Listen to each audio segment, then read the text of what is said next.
Hey everyone, I just wanted to give you a peek at something I've been working on. This video is going to be all over the place, but I figured it's all kind of related, so why not just show you what I've been up to. So I decided I was going to play with some of the new stamps that I had purchased in some previous haul videos. Let me show you. Well, this is an old stamp that I've had for a while. This one right here, it's so cute. I decided to stamp some of the images out. So this is Alessa Baker from Impression Obsession. It's called Snowball Fight F8155. I actually think this is still available on their website, but this is wood mounted. I purchased this at a, I think it was a yard sale one year that I had gone to. And then I stamped out this one, which is from Stampington. And it's the large Jingle Bell Garland K5012. I don't know if this is available anywhere because I bought this on eBay, I believe. And then this snowman, also from Stampington. It's called Heart of Snow S7043 by Deb Strain. And you can see them down here. And I think there's one more. Oh yeah, the Santa. The Santa I also purchased used, although I don't know if he was ever used. This one is Old Saint Nick U125, and it is from Dots. So those are the 4 stamps you see stamped out here. And I decided I would play with my Inktense pencils. For those of you who do not know, the Inktense pencils are from Derwent. I have the 72-piece set. And Inktense are unique in that it's actually ink that's in these pencils. So if you activate them with water, which is what I do, you can do a number of different things with them. One of them is layering. If you use a colored pencil, a watercolor pencil, if you go over the same spot again with water, it will reactivate the color. But with Inktense, once you let it dry, and if you were to go over it with another color, then it will not reactivate the ink that's underneath the previous color. So if you're going to do a blend of colors, you do it while it's all wet.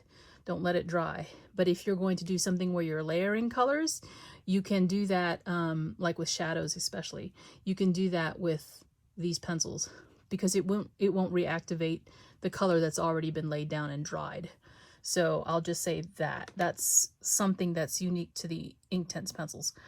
And I have some, I'll show you what I used here. I use this black detail ink from Ink on 3. It is waterproof. It's a hybrid ink. So you can use this for a number of things like Copic coloring. You can heat set it on glass and wood, fabric, plastic, metal, and clay.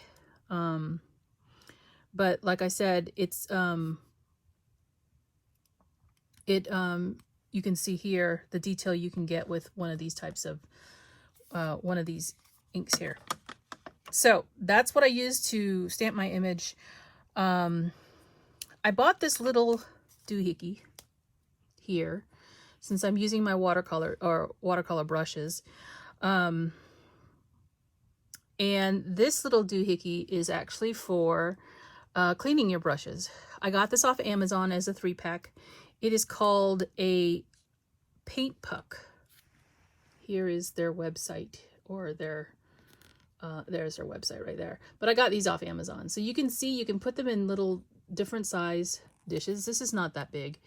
So it will fit in some really small jars if you like to use a jar or a mug for cleaning your brushes. You can see here, I've got one down in here, and it's, this is actually a candle holder. But I don't tend to burn candles in my room because I don't want to set anything on fire.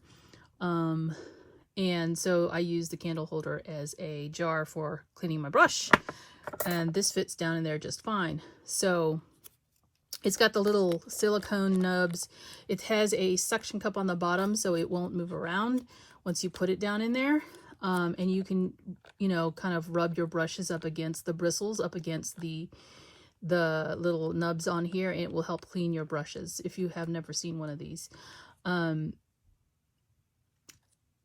I'll say that you should not put your brush in the water and let it stand in there. That's not the proper way to clean a brush, right? You don't let it stand in there, like you don't leave it in there for extended period of time. So this is just for cleaning the brush, and then I pull it out and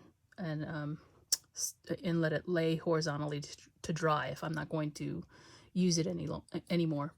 Once they're dry, yes, you can put them in a cup or whatever you want to put them in, but you don't dry them upright, is what I want to say. So I wanted to share that with you. You get 3 to a pack, and they're different colors. I ordered the white ones because I just prefer white.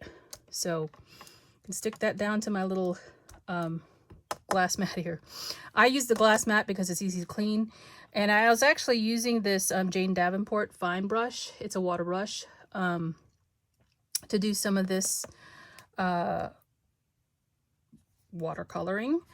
And you can see down here this little gray smudge.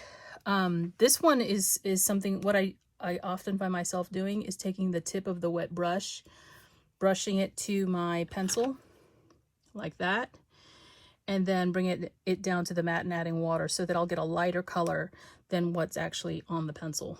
And I can use that as my shadow layer or whatever I'm blending with sometimes. So I like to do that, but you could see here too, I sharpen my pencils so that I can color with them first. And I use this type of sharpener because, well, first of all, Inktense pencils are have kind of a large barrel, so it fits inside of this, but you have different settings on this. I got this off of Amazon too, and this comes in different colors as well. I put it on the 3 setting because it tends to eat less of the wood around the pencil, but gives you a sharp point too. So you're wasting less of the pigment, because there's pigment in this, right? All this color here is being lost every time you sharpen. So I tend to not want to, I want a sharp pencil, but I don't want it to eat away at too much of an angle of the wood, so take too much of that color off. I just want a sharp pencil. So that's why I use this, and that's why it's on this number 3 setting. I think that's pretty much it. I also like to keep my stuff in a jar so it's not rolling all over my desk while I'm using them. I can kind of wrangle them all together. This is just a little Hello Kitty mug that I have. This is actually come in use. I was watching somebody who's a fine artist. She suggested, well, what she does a lot of times with the Inktense pencils, because they are pigment inside the pencil, she uses like a sandpaper type of tool to kind of rub some of the pigment off and kind of spread it around, so you have like that dust on the sandpaper. Well, this is the same type of thing. This is the Prima, I don't know, Ingville Bohm tool. It was like a distressing tool. Like there's a little thing underneath here. But I just used this side, which is also very, I don't use this side because the water will go down and there's little holes in it. This side doesn't have any holes. It's more like a cushiony thing, but it is like, it's like graded. So you can actually run your pencil across it. And I've been using it for the white, the Inktense pencil in the white, to kind of get some of that pigment, and then just adding some water to that, and I can use it in whatever image I'm using. So that's the reason why it's in my cup, because I was using it to gather some of the pigment for the coloring that I'm doing. So last thing to talk about really is the images and the watercolor paper. So I have many different types of watercolor paper or mixed media paper, and I wanted to try this new to me brand. Well, not brand. I've had Stonehenge before. That's what this is, and I got this off of Amazon.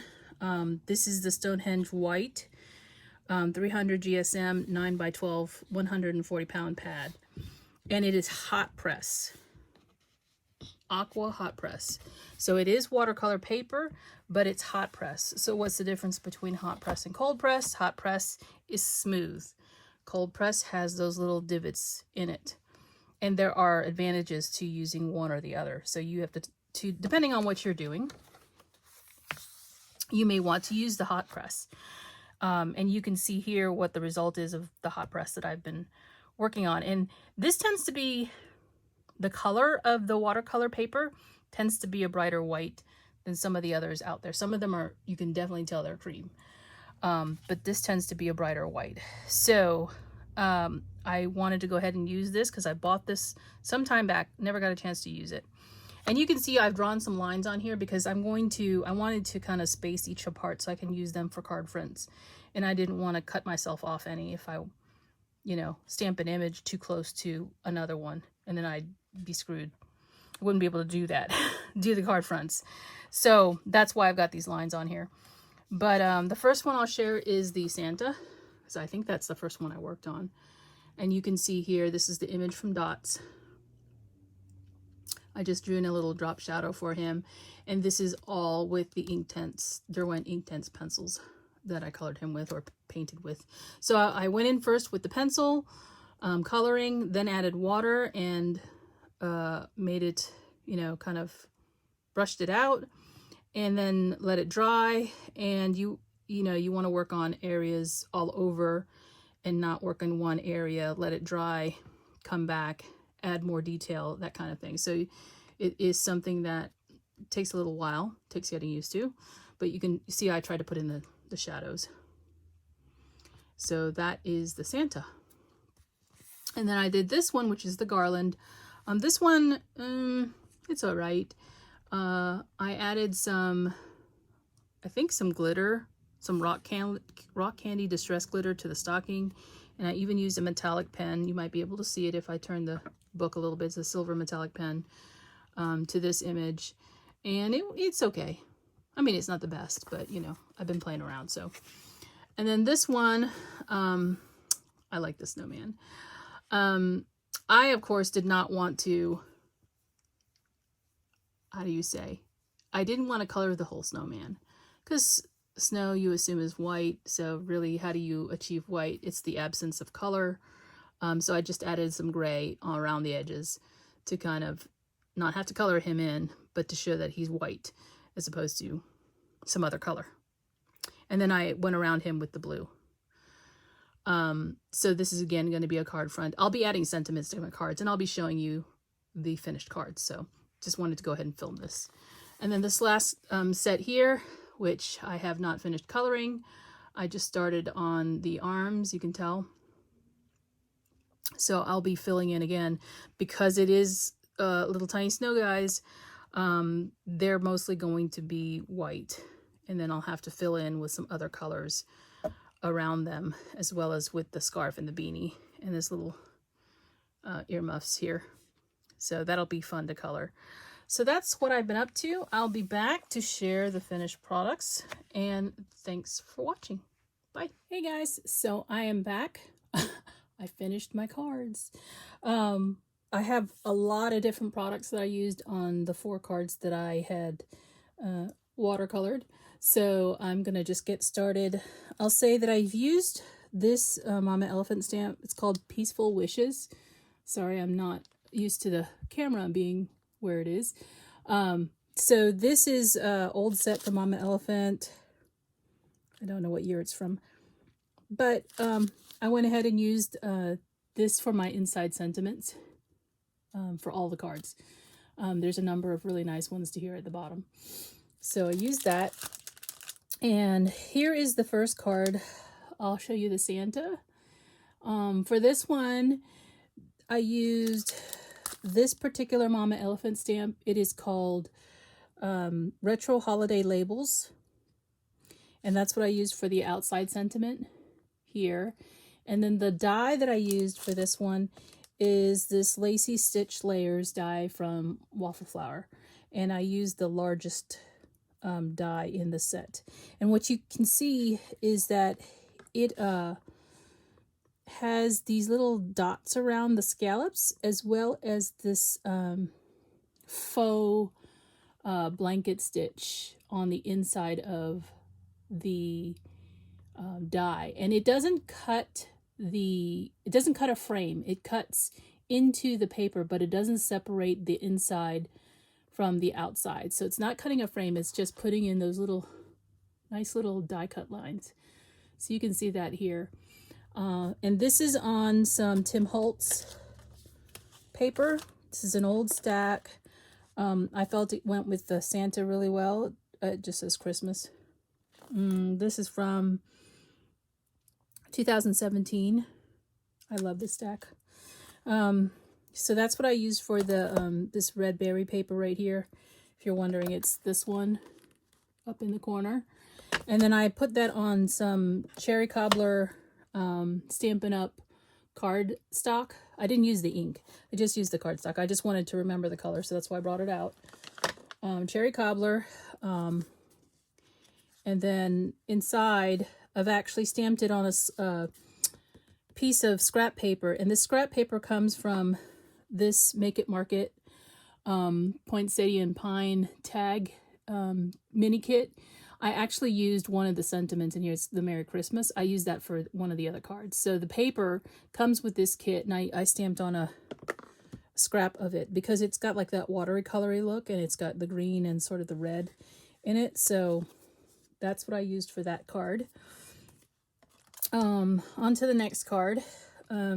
Again, this is where I got the sentiment. Well, actually, that's not the right one. Let me show you this green one.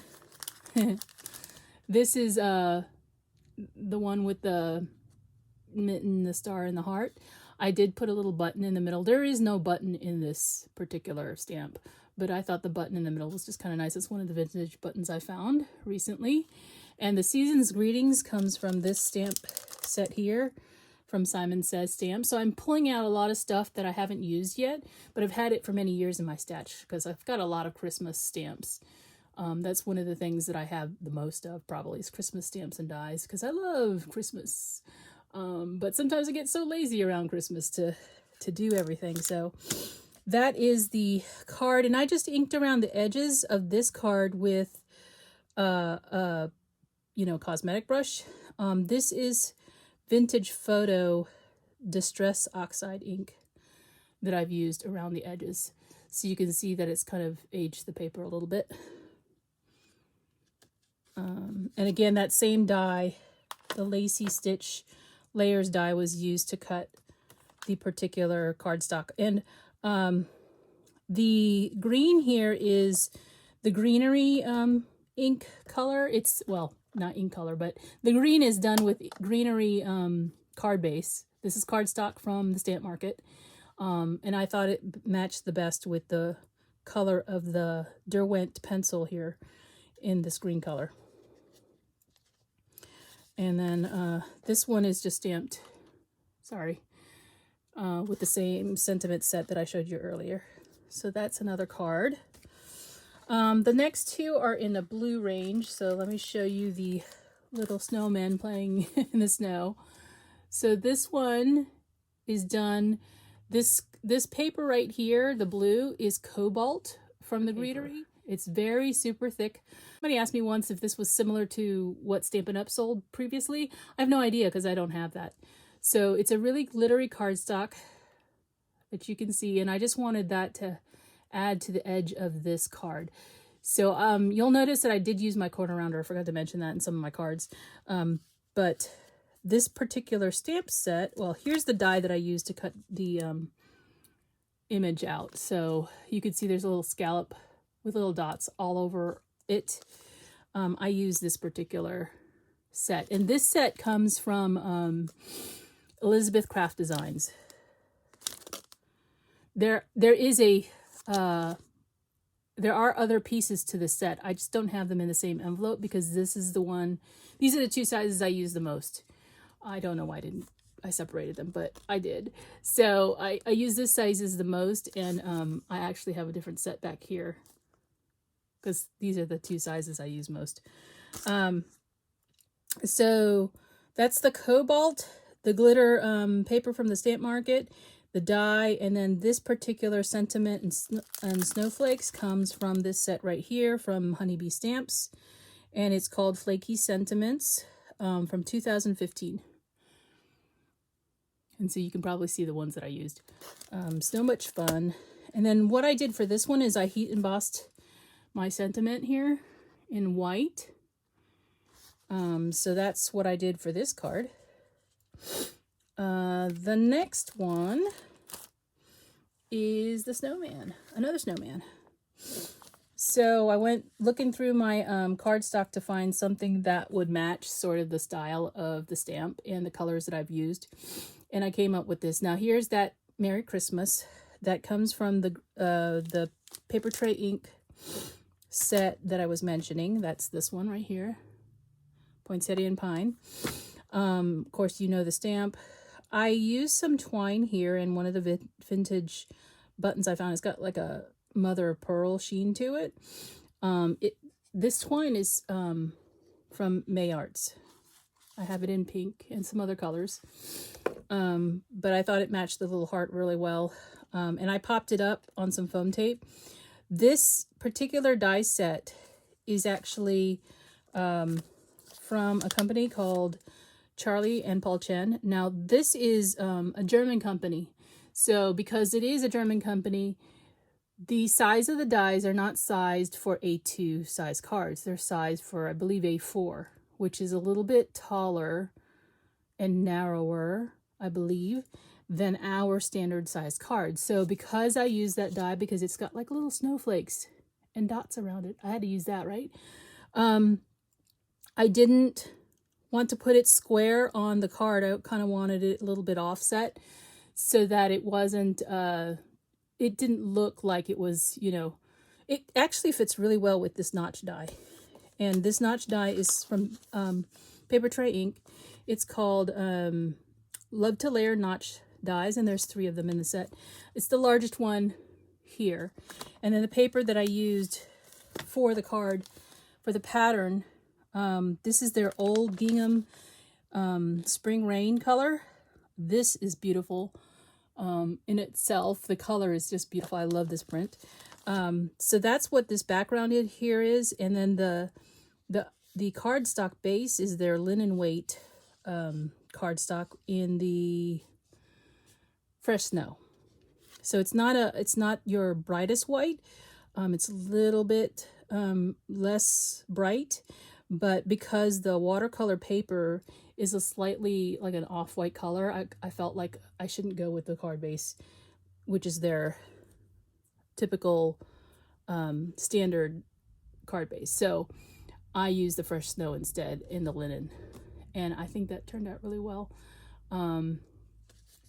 The sentiment on the inside is this one.